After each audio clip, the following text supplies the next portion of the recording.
So good morning, everyone. This is a joint hearing between the House Commerce and Economic Development Committee and the House General and Housing Committee. It is Wednesday, February 5th, 2025 at 9:04 in the morning. So for this hour, we're here to have a discussion on off-site housing construction report. We're happy that we have a few people to talk with us about it. And Frank, did you want to add anything? No, the House General Committee is here as well. Great. So we're happy to have House General with us as well. Maura, if you'd like to come up and kind of set the table for us. Thank you for joining us this morning. Well, thanks you all. I've spoken to these committees before, but I'm Maura Collins. I'm the Executive Director of the Vermont Housing Finance Agency. Thank you for being willing to come together when we realized that both of your committees were looking for testimony on a recent report that was produced. It frankly was just more efficient, and I think it'll lead to a more dynamic conversation to have housing and commerce be thinking about this, because this topic is exactly that kind of intersection. I just want to set the stage a little bit and then allow Jeff Lubell, who's on Zoom, to walk through the report. But this report that came out is an example, and I'm sorry if this is a little pushy to say, it's an example we don't always need summer study committees to do good work. But sometimes just we know what needs to be done, and if we just can, sometimes we can be left alone and do good work, and then we can come and tell you about it. This was a partnership between the Housing Finance Agency. Under the Agency of Commerce and Community Development, we have the Department of Housing and Community Development, and then the Vermont Economic Development Authority, and VEDA, DHCD, and VHFA, a lot of acronyms, came together because we knew that there was so much interest and conversation around the off-site opportunities in Vermont. And together we hired Jeff Lubell, who happens to be a Vermont resident and also is he can tell you about his career, long time. I've worked with him for many decades in different housing projects, but we've hired Jeff and another individual to study what has been done in this offsite, what Vermont's experience has been on offsite manufactured housing, as well as what the current opportunities are. And then they teed up some next steps for Vermont to consider. So what you're about to hear is Jeff walk through the report and tell you what you need to know, just in case you choose not to read it. And then Deputy Commissioner of Housing, Nate Formulary, is going to speak about some of the current opportunities that the agency has been hearing about in Vermont. And then I'm going to come back and talk about some of those next steps and what our three agencies who drafted the report see as opportunities, but also to hear from you all about the opportunities that you think the state has. Does that make sense for the next hour together? So I really think we're passing it off to Jeff next. Okay, great. Thank you, Mark. Jeff, good morning. Thank you for joining us. Yeah, good morning. Can you hear me okay? Yes. Wonderful. And I'm going to make a presentation this morning about a report that I prepared with Seth Leonard, and appreciate the opportunity to speak with you this morning. And just trying to find the right window. Just give me 1 second here. I apologize. I'm just going to share my screen and then navigate to it. So can you see the PowerPoint now? Yes. Okay, great. And thanks for the opportunity to present remotely. I a little bit short notice. I didn't really have a chance to make it up to Montpelier this morning, but happy to in the future find a way to do this together and continue to be a resource for the state. So really quickly, I won't spend a lot of time on my background, but I've been doing this work for about 25 plus years. I've been living in Vermont for 16 of those years. I'm active as a volunteer, but the views that I express today are my personal views. They're not those of my employer. They're not those of any of the local organizations that I belong with, and they're not those of the state agencies that I work for. I'm going to talk about this new report. It's called Opportunities to Utilize Offsite Construction to Meet Vermont's Housing, Workforce, and Climate Goals. It's co-authored, as I mentioned, by Seth Leonard and myself, and it really focuses on the challenges and opportunities associated with offsite construction. And it was grounded in a survey and some interviews that we conducted to better understand the local landscape, as well as our own analysis. I've got these 7 components. I'd like to talk about the first 6 and then turn it back to Maura to talk about the potential next steps. So first, just, why do we do the study? You don't need me to tell you that there's a significant shortage of housing affordable to working families in Vermont. That is driving up the cost of housing. It's like any other market. If there's a shortage and there's a lot of demand, you see prices go up. This is negatively impacting both affected families, but also the businesses that need to hire workers. My area, the Upper Valley, there's not a business that I'm aware of that's not trying to find workers. And one of the main reasons they can't find workers is really not housing that those workers can afford.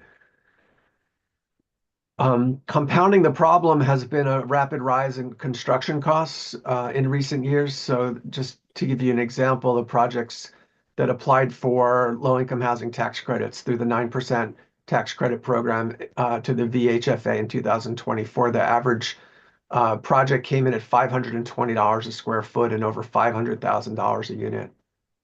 So obviously, if you're producing homes, if they cost you $500,000 a unit, you really can't make those affordable to low-income families without, or even moderate-income families without, very significant subsidy. So there are a lot of different factors that go into the rising construction costs that we can talk about, but the one that we're really focused on here is a problem that's really endemic to the Vermont market, which is the inability to achieve robust economies of scale. Typically in a larger market, a Boston or a New York, you have these large production builders. They're building 100, 200, 300, 500 units a year. You could imagine the economies of scale that you get in terms of lower purchase prices, the kind of the specialization, the ability to have contractors lined up. But in Vermont, you're lucky if we have home builders that build 30 homes a year, and most build 1 or 2. Very small number. And so if you're just building one at a time, you're really not achieving the economies of scale that you need to reduce costs. So what we're really looking at is there a way to achieve those economies of scale? And really just trying to ask the same question that the New York Times asked about a year ago. Why are we still building homes the same way we did 125 years ago? Is there a better way? Could we use factory construction to really lower costs? So what is offsite construction? Very simply, offsite construction is the production of housing in a factory environment rather than on-site. This is what allows you to achieve the economies of scale. You can set up production lines, much like you have production lines for other goods. There are a number of different kinds of offsite construction, just so we have a shared vocabulary here. The one that you hear a lot about is manufactured housing. That is not a synonym for the entire world of offsite construction. That's actually a very specific item that's defined actually by federal law. There is a national building code called the HUD code that governs manufactured housing. These are homes that conform to that code. They contain a chassis, which is a required element and allows them to be moved from one location to another, although, to be honest, they're not often moved after they're installed. These used to be called mobile homes. I'm sure you're familiar with single wide and double wide mobile homes. Well, that's the typical format for these homes. So they are somewhat constrained in the designs, although there are some recent changes in the HUD code that allow them to do some additional designs that I'll talk a little bit about. The second type of housing is technically called volumetric modular. Often you just hear modular. This is also, I think, a familiar term. And these are homes that are produced essentially where you build a box. You build these boxes off-site. Boxes, can be like 800 to 1,000 square feet. Each box then gets joined on-site to form the final home. So it uses some similar processes to manufactured housing, but often it's used for kind of more of a custom build, although it doesn't have to be. But with volumetric modular, really the sky's the limit in terms of the design. You really could design almost any home, although not any home, but almost. Panelized construction is another form of offsite construction. It's where you have two-dimensional panels like wall panels, ceiling panels, rather than building the entire box offsite. Sometimes those come in the form of a kit where you have a series of panels that you join on site. Sometimes those are just done as separate building components that can be integrated into conventional construction. I thought it might help to see some pictures, when we think about what are these offsite construction homes. So really quickly, um, the two homes on the left are both built by Vermont manufacturers. So on the upper left is a home built by Huntington Homes, which is a volumetric modular manufacturer in East Montpelier. It's part of their True Home line, which is an attempt to kind of standardize to achieve some modest cost savings. The home in the bottom left is actually a 900 square foot accessory dwelling unit. It's an accessory dwelling unit, but actually that's the size of a lot of homes, right? And they actually now have a 1,200 square foot one too. And you see a rendering of the interior of that. It's also quite beautiful, and that's actually built with compressed straw bale exterior walls. In the right, we have two homes that are not built in Vermont, not available in Vermont, but just examples of more modest homes. They're both duplex construction. The upper right is a modular duplex. It's about 1,400 square feet for the two, right? So about 700 square foot for each of these modest homes. The bottom right is actually a manufactured housing duplex. So it's two long modules that are joined along their long edge. This is part of the newly authorized changes to the HUD building code that HUD just allowed. So they're allowing up to four manufactured homes to be kind of assembled together and built into multi-unit structures. So more modest, but also more affordable.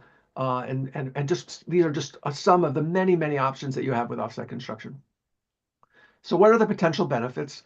Well, clearly cost is a big part of this. Manufactured housing costs substantially less than conventional construction. Modular housing, everyone has a story of where they went to a modular home builder and they got a price that was very close to or only slightly less than a traditional price. And that's partly because modular housing is often used to build custom homes, right? And so you don't, even though you're building in a factory environment, you're not taking advantage of the full economies of scale by producing a standardized product. But still, even in that environment, you have a shorter timeline. You can build the homes in a matter of days rather than a matter of months. That allows you to sell the home sooner. It allows you to have small, lower carrying costs of the property. You have less waste because it's done on a precision basis. But if you really want to achieve the economies of, you really want to achieve the big cost savings, you need to think about the kinds of economies of scale that you get with manufactured housing or simulating that through some kind of large order and standardized processes. There's also potential here to create well-paying year-round jobs in Vermont. One of the nice things about building in a factory is you can do it year-round rather than just during our it's growing a little longer, but it's still a very short building season. And so another issue here, one of the big problems we have in Vermont, and frankly, in a lot of the country, is just there's not a large enough workforce in our construction industry. And if you are building in a factory environment, you don't need the same physical strength and the same range of skills that a site builder necessarily needs. You're basically being trained to do one or two jobs on an assembly line. So that allows you to broaden the labor pool. You don't need people with the same training. You can have more women and people with disabilities in the pool. And there's certainly a number of companies that will testify to the fact they've been able to broaden the labor pool. You can build faster and at higher volume with offsite construction, among other benefits that could be really helpful in the event of a natural disaster. And several states that have focused on offsite construction in part see it as an opportunity to relatively quickly build homes when needed to help victims of natural disasters. The state has some ambitious climate goals, energy goals. Certainly, there are things that you can do with all of your homes, but there may very well be, aspirations that the state has for energy efficiency that it doesn't want to mandate, but it wants to encourage, and being able to order homes to whatever specifications you want through offsite construction gives you the ability to control that and do that. And finally, there are just some, procedural benefits here, right? You can do inspections centrally in a factory rather than having each individual town responsible for its own inspections, which can be a problem, particularly in some of our smaller communities. Now, in terms of the limitations, I mentioned that the cost savings are not always realized. If I want to emphasize here, if you are building custom homes, whether it's in a factory or on site, there are certain costs you have. You're going to have an architecture fee. You're going to have an engineering fee. You're going to, retool your line and change it around for whatever home that you're building. So there's a lot of, costs that come in building homes, on a custom basis. If you really want to achieve economies of scale and lower costs, you need to have a standardized product and not a customized product. Manufactured housing does that, and it does achieve a low cost. We learned about a bulk purchase that the state had done of highly energy efficient homes. So these are about half Energy Star, half net zero ready homes that they purchased without huge volume discounts. There might have been some, but they didn't buy 200 homes. They bought, 10 or 20 of them, and they got them for about $120 a square foot. Now that it needs to be understood. That's just the home itself. It doesn't include the installation. It doesn't include a lot of site costs. But that's a lot less expensive than it would cost to build a site on, a home on site. But as I mentioned, there are limited designs, so that does pose a challenge.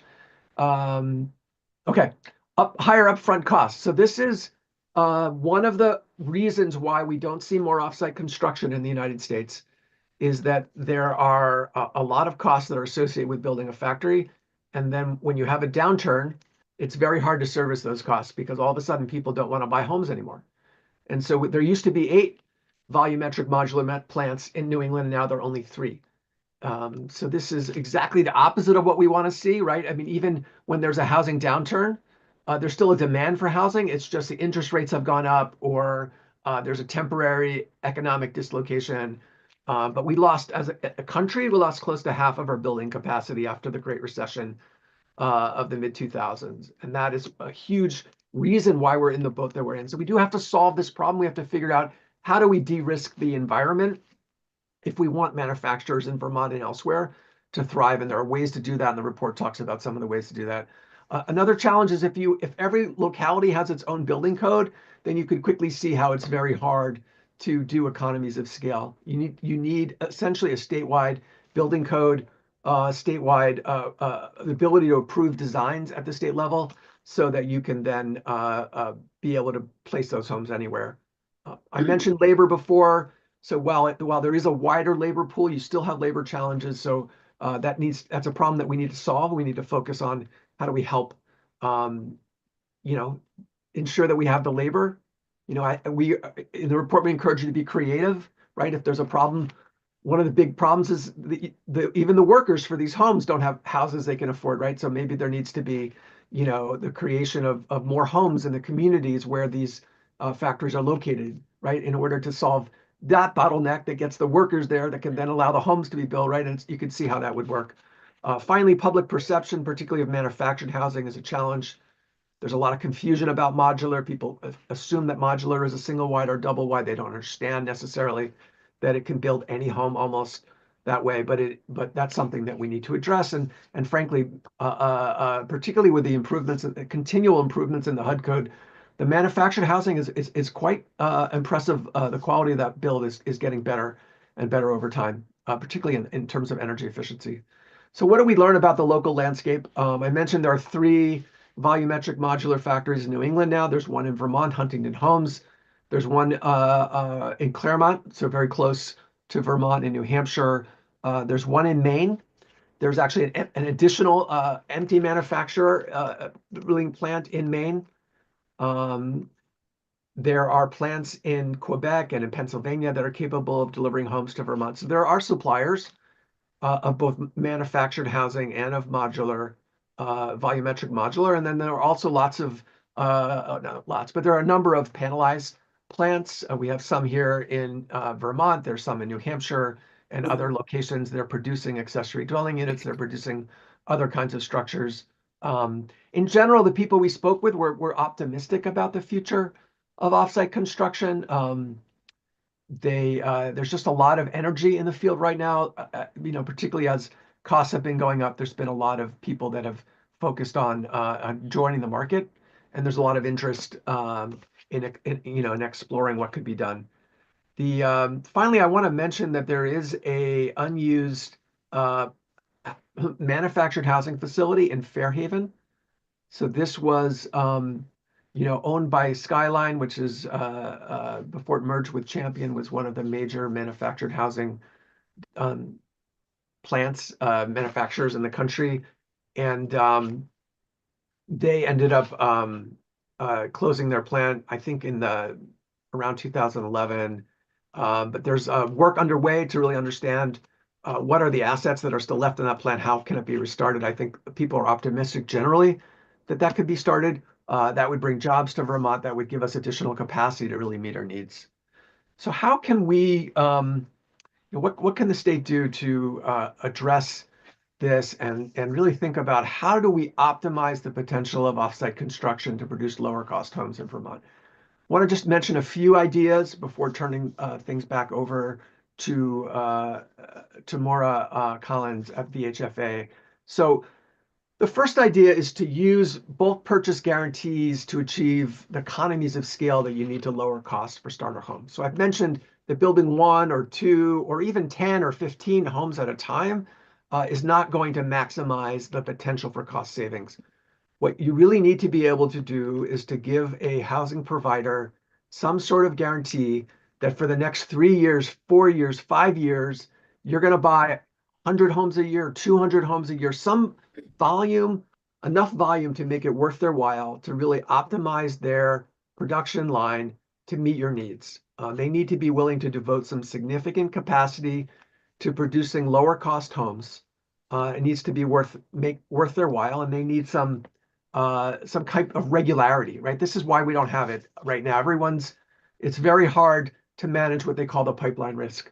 But the state is really well positioned to aggregate the demand for this product around the state and enter into an agreement with one or more manufacturers to do this kind of bulk purchase.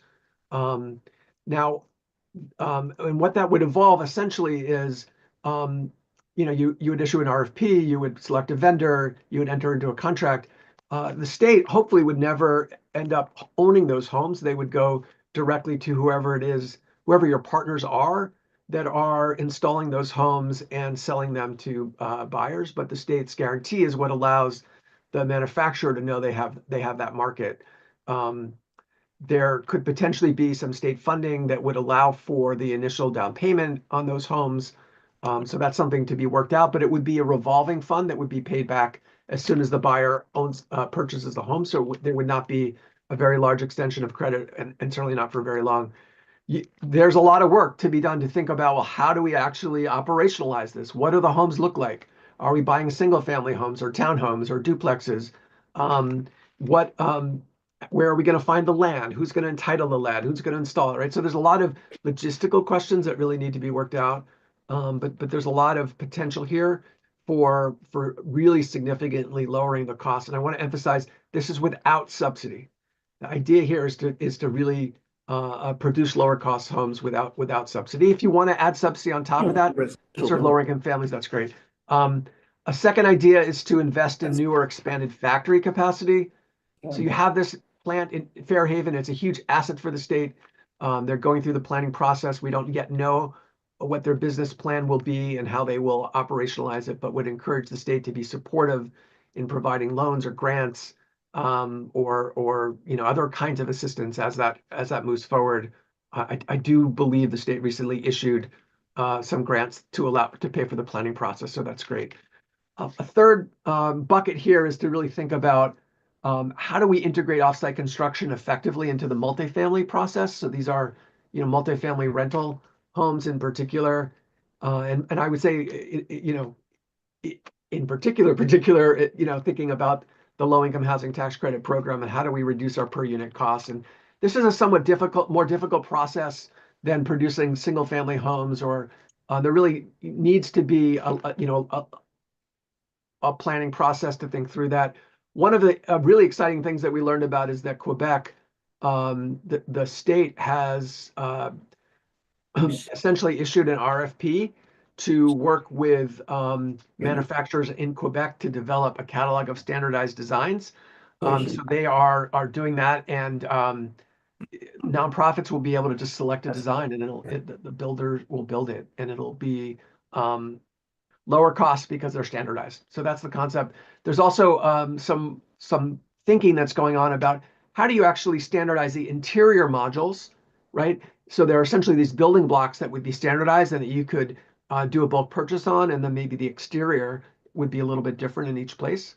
Or you could create, like a 5 or 6 unit structure and then replicate that so you'd have multiple buildings. And there are a lot of different ways to do it. It's just a somewhat separate and parallel process.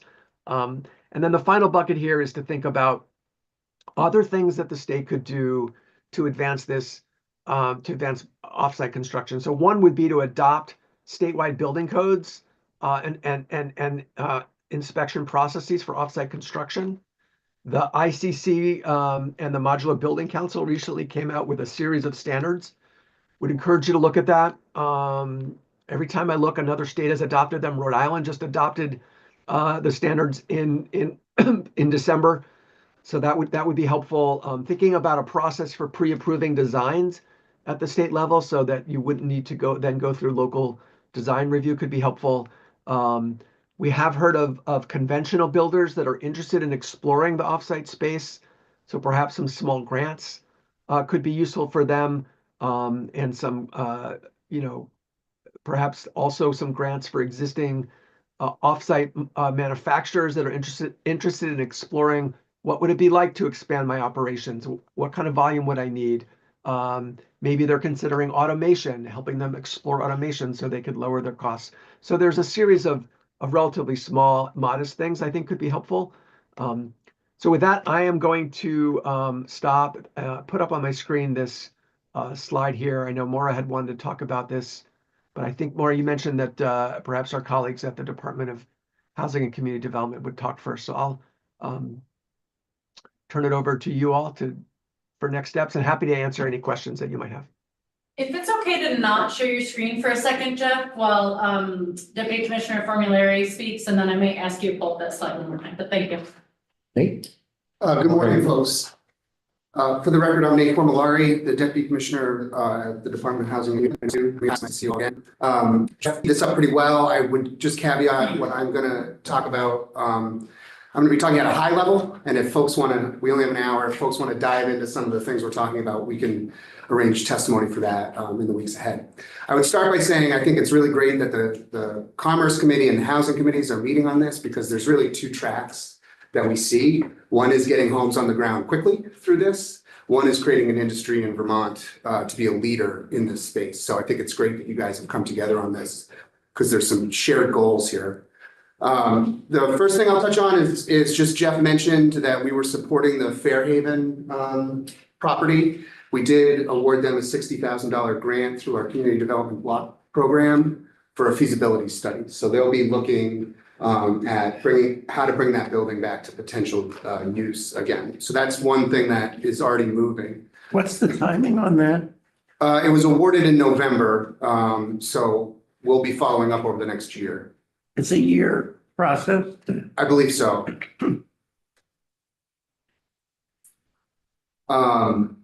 The other thing I wanted to touch on was the bulk purchasing.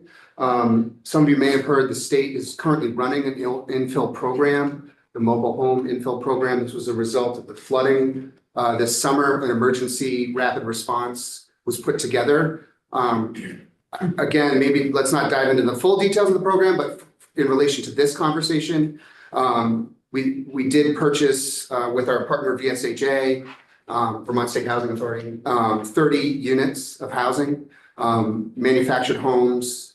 The Joint Fiscal Committee awarded us some funds for that in August. The program launched in October, and those 30 homes were placed by December. So those homes now, of those 30, 7 are under contract and 2 are headed to closing. So I just offer that as like, that's the kind of rapid response that can happen. Now, with that, there was a lot of lot improvements that had to happen to make that all work. But I think it's a good pilot and something that we don't even know the full results of yet, but we're still waiting to see how this all plays out. And I think it's a good pilot to look at moving forward in this bulk purchasing idea.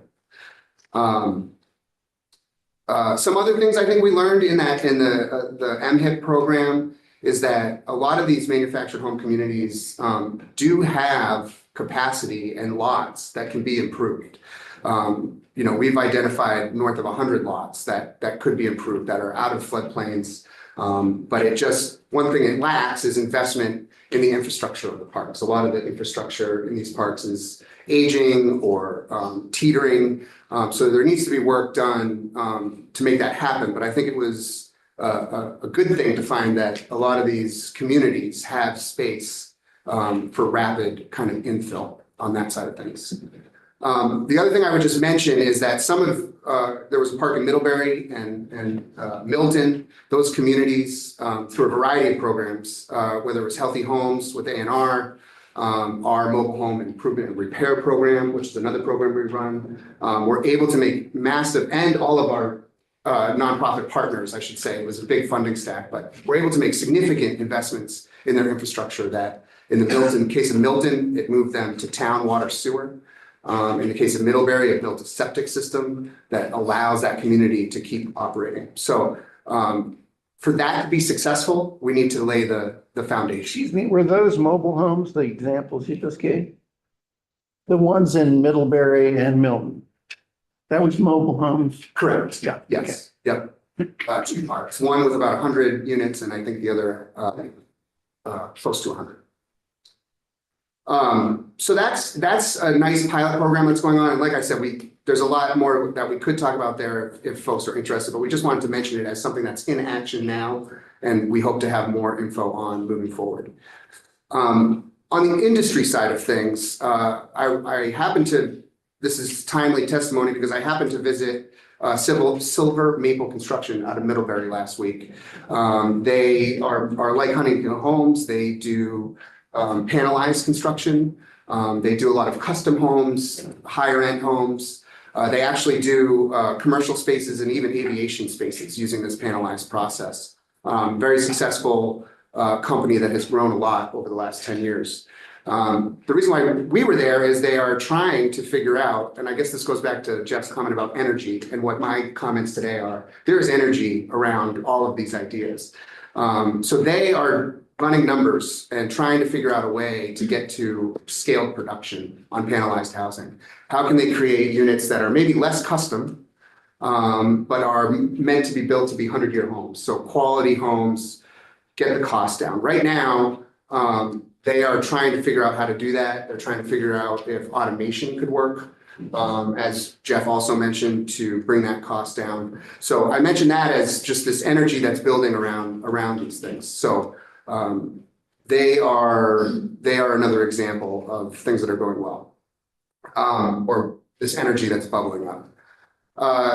The other thing I would just mention as a part of all of this, and this is more related to placing homes quickly to address our housing shortage and meet some of the targets we've set up that we spoke to you about recently.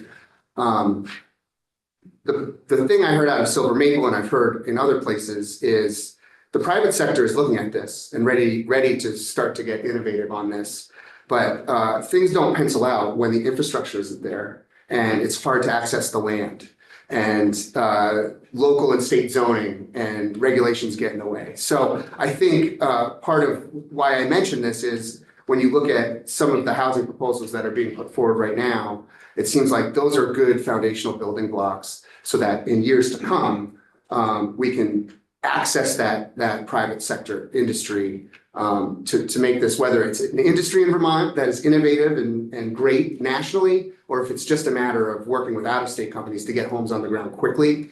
We have to address those foundational things before we launch headfirst into all of this work. So that's the bulk of my comments. Sure. The 30 homes that the state has already done the bulk purchase on, were those delivered and set up on a site, or are those in storage somewhere? They have- Purchased and placement by the purchaser, or? Those have been purchased and placed, and they were placed as they arrived in the state. So, and they are now available for home ownership is the model. Don? Are all the homes that we're discussing here of that 100-year timeframe? Well, I think a slight difference would be the manufactured homes might not have that long of a lifespan. What they might be? I don't know, I don't want to give you a wrong number, but we'll get that one. Not 100. Likely. One thing that I've not heard talked about here, much as double wides have become much better quality. I work in real estate, have for 10 years. There's always been a financing issue with this.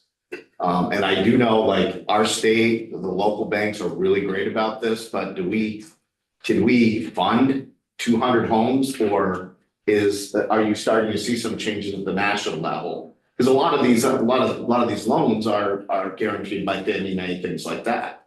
The second question I would have is there any specific regulations that you see that we're doing here that is a hindrance to some of these programs? So on the first question, as part of this MHIP program, we have had to, given that it's this pilot and we're trying to figure this out as we go, we have had some outreach to local banks to say, can you work with us on this? Can we figure out how to make this financing work for the home buyer? And then in addition to that, we're engaged with the home ownership centers and a couple other of the nonprofit groups to look at down payment assistance. So these homes are for folks up to 140% of AMI. So as they're able to qualify for other programs, we are working with those partners to funnel them through to get financing options available. And then working with the banks to see if they'll help us create a model that works better, much to your point. On the regulations, I think it's just, we all know that every Vermont town has different rules, different zoning, different bylaw, all sorts of different things. And I think when the private sector is looking at this, they need a uniform pipeline that they know can plug in. And I think there is some work being done on this, even not related to this exactly, but even something like Homes for All is trying to, how can we get some standardized things in place so that it's just kind of a stamp approval, let's go. So I think for any community, it could be a different hindrance. Go ahead. Can you give us any examples of what those variations in a local regulation tend to be? Jeff himself. Well, I think it's I don't have any great examples for you other than just the ability to have zoning. There are areas of the state where projects have failed because zoning doesn't work and the community is unwilling to entertain changes or even have a discussion of changes. So Zoning with regard to placement? yeah, like density, how dense, yeah, how dense these units could be, things of that nature. Jeff? Yeah, thank you. Just really quickly, I want to make sure we leave time for Mara to talk. But on the financing issue, I think it's really important to emphasize that modular homes and panelized homes get the exact same financing that a stick-built home is. So there's no special financing needed. So that's really important. And then in terms of manufactured homes and mobile homes, Fannie Mae and Freddie Mac both have programs that allow for homes to be financed when they're entitled as real estate. big problem has been a lot of the manufactured homes are treated as personal property, like a car, and that is not financeable with a mortgage. So they have to be on a permanent foundation. There's a series of requirements, but I think if you really want to build wealth, you want to think about how do we entitle these as real estate, and then there is financing available, particularly if they have, and there's a special program available too for manufactured homes that have had some added features like pitched roofs that make them look more like conventional homes. So there's a lot we could talk about there. On the local regulation side, I would just emphasize, in addition to zoning problems, just that building codes can be a problem. So you want to, if you allow every locality to have its own building code, it becomes very hard to say we're going to build a single home at the state level and we're going to sell it throughout the state. So what these model codes do is say, look, let's figure out what the standards are. Let's make sure it's safe, it's energy efficient, whatever we want. Let's set those standards at the state level. Let's enforce them at the state level, and then let's have some uniformity. Vermont is not a large enough market really to have this kind of segmentation. We really need statewide codes. Joe, did you have a question? Did you have a question? Did I miss anyone on our side here? Really? Okay, thank you. Thank you. Marcy. Hi, I'm still Mark Collins, and Jeff, if you wouldn't mind pulling up that last slide, thank you so much. So the slide that's coming up, and maybe if you could just change the display settings to the other one, because right now it's in presenter view. But these were the 10 next steps that Jeff and Seth came up with in the report to signal to us all about what we should be doing next.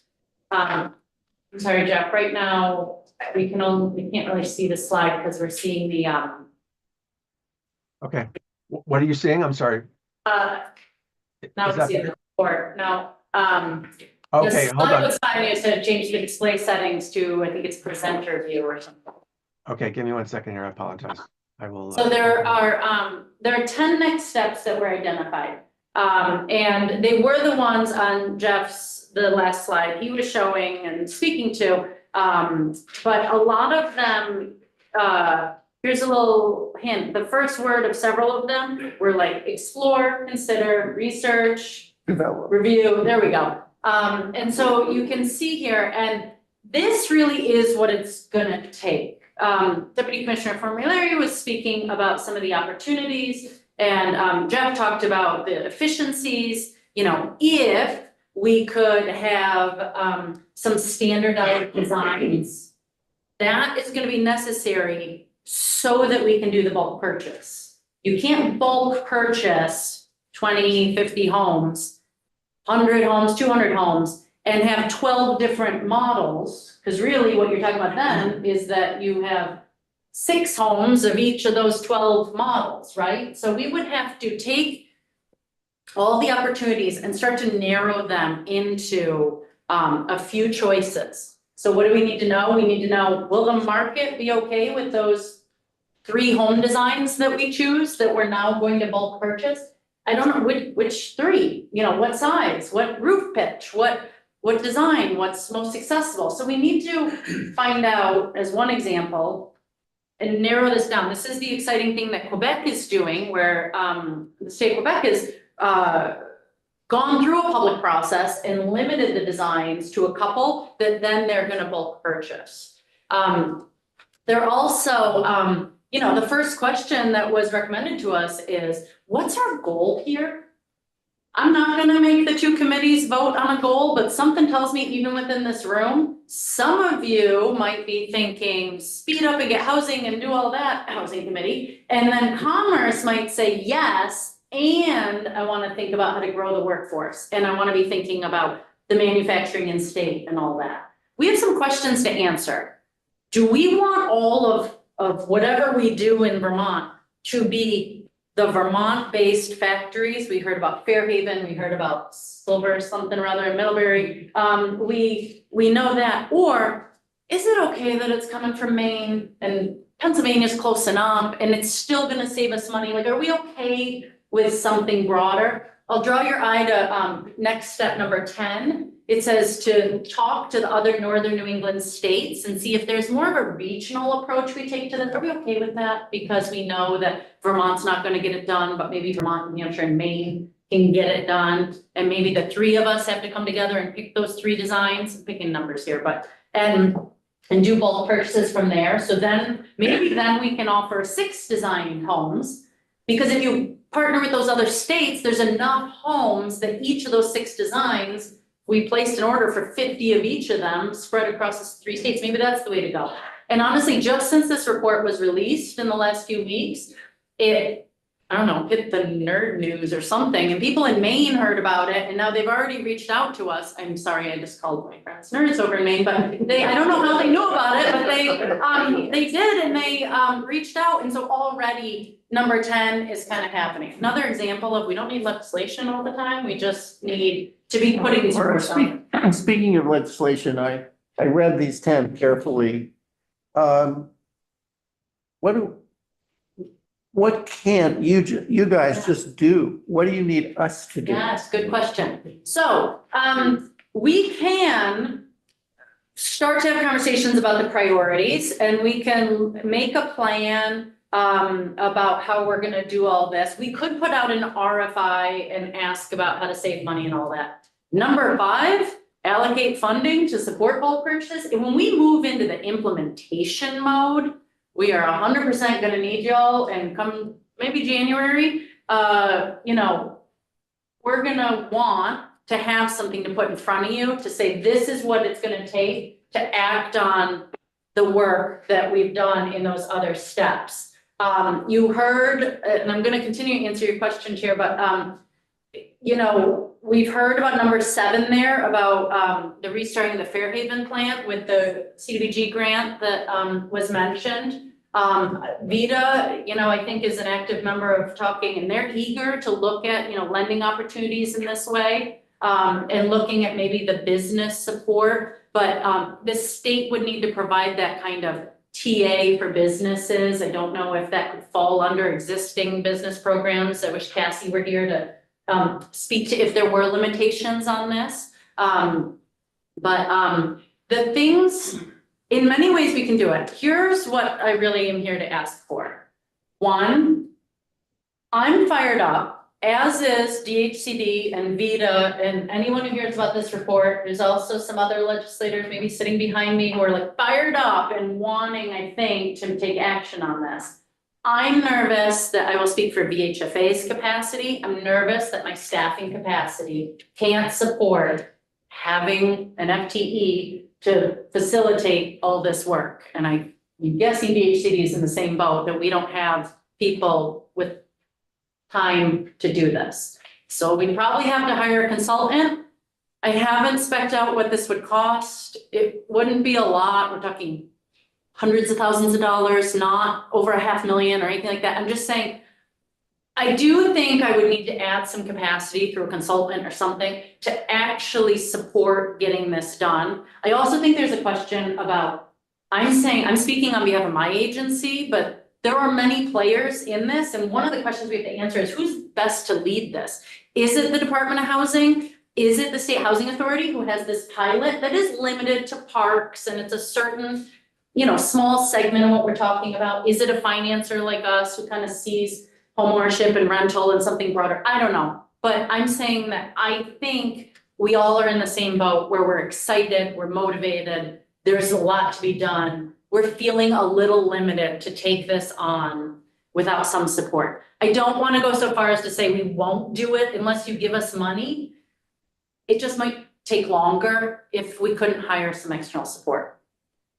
I also want to say that there are other things that we wouldn't need help with. Number 6 talks about taking the public funds that we already have, like I'm thinking of the tax credits, because that's what VHFA controls. And could we put in our tax credit policies asking developers to consider off-site construction models before they just automatically go into site built the way they've been doing for the last 50 years. And so that's something that we can do as a policy thing, that didn't take staffing or research or anything like that. So those conversations are also being had. And I know that BHCB is another partner. We fund a lot of things jointly. And so we're talking with BHCB, who also is excited by some of these. Another thing the state would have to do, I want to draw your eye to number 9. We've heard it several times, statewide building code. You could have a 2-hour joint hearing with 6 committees if you really want to dive into that topic. I know that there's people here from the home builders who would love this. If you want to drive down the cost of housing, that's a conversation y'all should be having, because that is holding us back in many regards, not just in this topic, but in home building overall. I've been watching conversations among different home builders who are talking about how it's cheaper and easier in Massachusetts because they just have a statewide code, so they don't have to go town to town and worry about what they're going to be required to do. The training of the workforce is easier because you just train them, and it helps professionalize that workforce in a way that we know that we have not been respecting the trades and driving people into a 4-year degree bias, and that we aren't doing enough to professionalize the carpentry profession, for example. And so if we had statewide codes, you could get more towards some of those regulations. I'm not the person to speak to that, but I know that there are builders across the state who have more to say on that topic. But that is something that the state can and should be looking at. The last thing I just want to be clear, if you're a little confused in this conversation about the depth and breadth of this, it's because it is that wide. We are talking about homeownership. We're also talking about rental housing. We're talking about owned land. I got a parcel I want to put a home on cheaply. And we're talking about communities, or what people call mobile home parks. You know, we're talking about the infill development. We're talking about just putting up townhouses. I was at a groundbreaking on Monday in Middlebury for 45 offsite constructed Huntington homes that are going to be placed there. And that's townhomes that I think are 6 units put together, as well as single family. The last thing to the financing questions, I agree with what Jeff said, which is if we're just limiting the conversation to the HUD manufactured home, then actually double wides are easier to finance than single wides. When Jeff spoke about how states have to title these as real estate, Vermont has done that, so we're ahead of the curve. We actually are better than most states. New Hampshire and us and Oregon are some leaders in this way. And so having that done has been done, but there still are limitations on single wide lending. VHFA is a lender, and we do not lend on single wide homes. I would blow your schedule if I told you the background of why. It's not because we don't want to. We used to be the largest lender of single wide homes in the state of Vermont. That changed in 2008 with the last housing crisis, and so we had to get out of that business. We still do double wides, but East Rise Credit Union has really stepped up in a major way on the infill project you heard about, and some lenders are doing things to try to support those pilot programs, but we would have to expand that dramatically if the HUD manufactured home is going to be widely available in parks. On owned land, it's easier, but in parks, it's harder because you have leased land. So you have maybe a 20-year lease on that land, but it's a 30-year mortgage, and so you can only get a 20-year mortgage, and that makes it more expensive. I have a lot to say about lending. Thank you. We're out of time. Okay. There's a hard stop at 10 because there's somebody coming behind us. Maura, thank you. Nate, thank you. Jeff, thank you. I think there's a lot more discussion to come. Really appreciate this. I think it's exciting. I would ask the committee members of both committees. There was a big discussion about Huntington homes in this subject. It was very good. I listened to it on my way up here, and it really was a good conversation. A couple of things I think, the LCT is definitely going to be needed in the conversation. And one big elephant in the room is and I think Jeff had it on his slide, is how people perceive trailer parks. And how do we get past that with communities? And I know was something going on in Orleans where they were trying to do something and that kind of flew up real quick. So that's another thing that we really all have to start talking about as well. I think, yeah, thanks a lot. This has been really interesting. I'm really interested in trying to focus on, is there anything we should be doing in this session? And what it would be, I'm very interested in the financing of bulk purchases or the guarantee, any way of guaranteeing bulk purchases. And what we could do and how we would do it with either nonprofit or for-profit partners. But that means what we need from you is a clear proposal as to what that would look like. And the question, and the sooner we get a clear proposal, the sooner we can figure out whether there's anything we need to do to facilitate that in this session. I won't have that answer this session. I just want to make sure expectations are set. I can't come up with that proposal until we've done the study work to look at some of those other issues. Right, We okay. need till November, December to do that. It's a good idea if we could get an estimate of the cost that you would like for the consultant. Yes, I can do that. That I can do. Consultant and the FTE if you Yeah. need that, right? Yep, or that I can do. FTEs? Yeah. Then we can go with that for you with a But vote. thank you, Jeff, and thank you on behalf of our housing committee, to